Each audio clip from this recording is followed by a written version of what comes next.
بسم اللہ الرحمن الرحیم۔ میرے صحابہ کو برا نہ کہو حدیث نبوی ہے۔ کیا کسی حدیث میں ہے کہ میرے صحابہ کی غلطیاں نہ بیان کرو جو قرآن مجید میں بھی موجود ہیں؟ کوئی ایسی حدیث نہیں ہے جس میں یہ آیا ہو۔ یہ حدیث ٹھیک ہے یہ، لیکن اس حدیث کے ساتھ بھی خیانت کی ہے ہمارے علماء نے۔ یہ حدیث پوری بیان ہی نہیں کی انہوں نے۔ یہ حدیث جو ہے نا پوری وہ صحیح مسلم میں ہے، ویسے تو بخاری میں بھی ہے۔ مسلم میں اس کا نمبر ہے 6488 کہ نبی صلی اللہ علیہ وآلہ وسلم کے دو ساتھی تھے، حضرت عبد الرحمن بن عوف اور خالد بن ولید، ان کے درمیان جھگڑا ہوا، اور اس جھگڑے میں نا حضرت خالد بن ولید نے جذباتی ہو کے حضرت عبد الرحمن بن عوف کو گالیاں دے دی۔ اب یہ جھگڑا ہوا کس وجہ سے تھا؟ یہ اشارتاً حافظ ابن کثیر نے نا سورۃ الحدید کی تفسیر کے اندر نقل کیا ہے کہ یہ ہوا کیا تھا جھگڑا۔ وہ بخاری میں بھی کچھ حصہ موجود ہے۔ آپ کو پتہ ہے بخاری میں ایک حدیث ہے کہ حضرت خالد بن ولید کو نبی علیہ السلام نے اپنے مبارک زمانے میں ایک مہم پر روانہ کیا کسی قبیلے کی طرف۔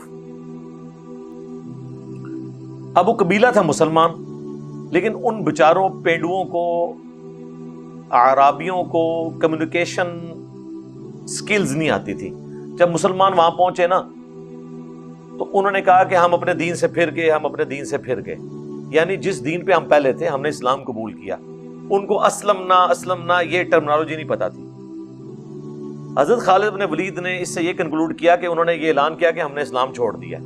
اتنا تو بیوقوف کوئی نہیں ہوتا کہ سامنے آ کے مسلمانوں کے جی اسی اسلام چھاڑ دیتا، وہ بھی قبائلی دور میں۔ باقی صحابہ نے کہا کہ ان سے ڈسکشن کرتے ہیں۔ حضرت خالد نے ان کو قتل کرنا شروع کیا، اور باقی صحابہ نے مخالفت کی، اور ساتھی ڈیوائیڈ کیے، ان کو یہ قتل کریں گے، ان کو یہ کریں گے۔ باقی صحابہ نے کسی کو قتل نہیں کیا جو ان کے ساتھی، ہم کیا حضور سے فیصلہ کرائیں گے۔ جب حضور علیہ السلام کے پاس پہنچے تو نبی علیہ السلام نے 2 دفعہ کہا، اے اللہ خالد کے اس عمل سے میں بری ہوں جو کچھ اس نے کیا، میری کوئی ذمہ داری نہیں ہے۔ ایکسٹرا جوڈیشل کلنگ کر دی۔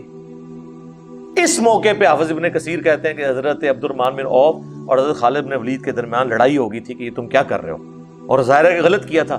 اس میں خالد بن ولید نے گالیاں دے دی، صحیح مسلم کے الفاظ ہیں۔ نبی علیہ السلام کو جب شکایت ملی تو آپ نے فرمایا، حضرت خالد کو کہا تم میرے صحابہ کو برا مت کہو، ان کو گالی مت دو، اب تم میں سے کوئی احد پہاڑ کے برابر سونا بھی خیرات کر دے تو میرے صحابہ نے جو 1 مد 600 گرام یا آدھا کلو گندم خیرات کی تھی اس کے آدھے کو بھی نہیں پہنچ سکتا۔ یعنی 1 پاؤ گندم اگر عبد الرحمن بن عوف نے اس زمانے میں خیرات کی تو خالد تو احد پہاڑ جو کئی کلومیٹرز پہ پھیلا ہوا ہے اس کے برابر سونا بھی اللہ کی راہ میں خرچ کر دینا، تو میرے عبد الرحمن بن عوف کے برابر نہیں ہو سکتا۔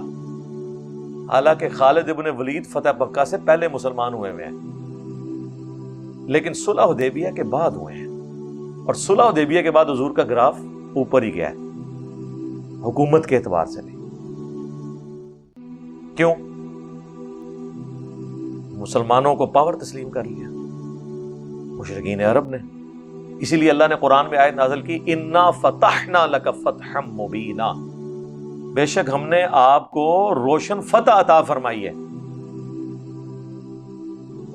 اور وہ فتح ثابت ہوئی۔ صلح حدیبیہ کو فتح کہا گیا۔ تو اس موقع پہ پھر آپ نے فرمایا کہ میرے صحابہ کو برا مت کہو۔ بخاری میں صرف اتنا ہی حصہ ہے میرے صحابہ کو برا مت کہو، لیکن اس کی تفصیل مسلم شریف میں ہے، جس طرح قرآن کی بعض چیزوں کی تفصیلات بخاری مسلم میں آئی ہیں۔ تو یہ پوری حدیث بھی بیان نہیں کر سکتے۔ کیوں؟ بھئی جس حدیث میں یہ آئے گا کہ ایک بعد والے صحابی نے سینئر صحابی کو گالی دی تو نبی علیہ السلام نے کہا کہ تو میرے صحابہ کو گالی دے رہے ہے، تو پھر تو لوگ پوچھیں گے کہ بنو امیہ پھر کس کھاتے میں حضرت علی کو گالیاں دیتے رہے ہیں؟ یہاں تو پھر بھی چلو کوئی لیول تھا، ان کا تو لیول کوئی نہیں۔